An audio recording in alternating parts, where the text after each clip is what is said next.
Hey there, excited to be with you via the cell phone, the internet, the advent of technology. It's a gift, and it's a gift because of the wisdom that God endowed upon man to have.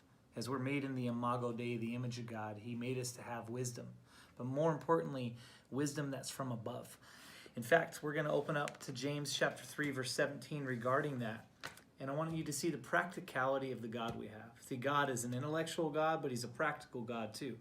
And here in the book of James in chapter 3, verse 17 through 18, here's what it says. The wisdom that is from above is first of all pure. It's peace, loving, gentle at all times, and willing to yield to others. It's full of mercy and good deeds. It shows no favoritism. It's always sincere. And those who are peacemakers will plant seeds of peace and reap a harvest of righteousness.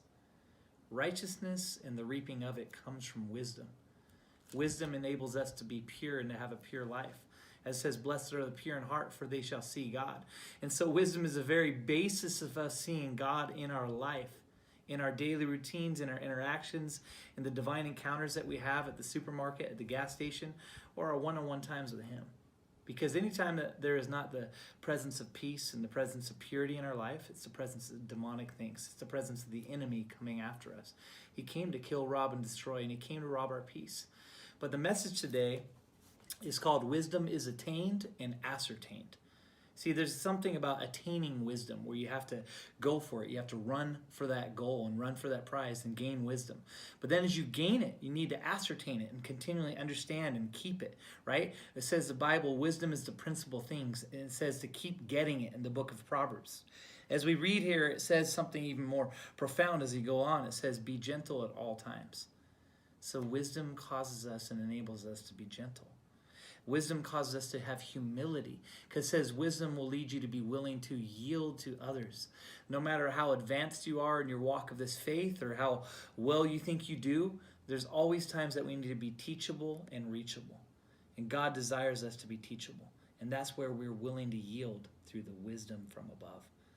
Then goes on to say that it's full of mercy and good deeds. So when you become more wise, you start to have mercy. And the Bible says mercy triumphs over judgment. Surely goodness and mercy will follow you the rest of your days. And so something God spoke to me as I was preparing this is that we are encompassed and governed by the mercy of God. And that comes from His wisdom. Check it out. When you fall and you slip up, His mercy is there behind you. And when you fall on your face, His mercy is new every morning. Therefore, His wisdom and mercy encompasses and governs you all the days of your life. And that's such a blessing to be encompassed and governed by God's mercy and to have His wisdom that gives us that mercy and the understanding of what it is. And then says that as peacemakers, you're going to sow and plant peace and seeds of righteousness, and you're going to reap it. And so something about God is He desires that, to have peace with others. And it says, if it's possible, live peaceably. So we know that there's times in our wisdom that God gives us that there's other people who are going to be cantankerous and fight against us. There's going to be spiritual warfare. So you have to know when to just move along. And the last passage I want to speak to you guys about on wisdom is something so powerful. And it's where I got the title for today. It's Attained and Ascertained from Proverbs chapter 4, verse 7 through 9. And it's a sermon in and of itself. Getting wisdom is the wisest thing you can do. Whatever you do, develop good judgment among wisdom. If you prize wisdom, she will then make you great. Embrace her. She will honor you.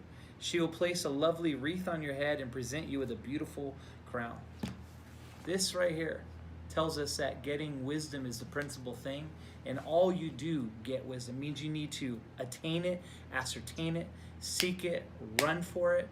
And then it says it's something like a wreath, something that's a prize, right? Because they would give people wreaths in the old Olympics, signifying them as the winner. God gives you a victorious life when you have His wisdom. He blesses you and endows you with strength to be a peacemaker, to go and love other people, to humble yourself and give others the best, right? So wisdom enables all these things. And the final thing that it says that you're supposed to do, continue to get wisdom. Continue to press on, to persevere, and to ascertain and attain to the wisdom that's from above. It's not earthly, it's from God Himself. And also something that the Bible talks about in the book of Proverbs chapter 1 verse 7 is that once we get wisdom, we learn to fear the Lord. And that fear is a reverential fear. It's not fearing and trembling, but fearing with reverence. Like you honor God, you respect his rules and the commands of his law and his principles and his precepts, and then you begin to live a life that is worthy of the call.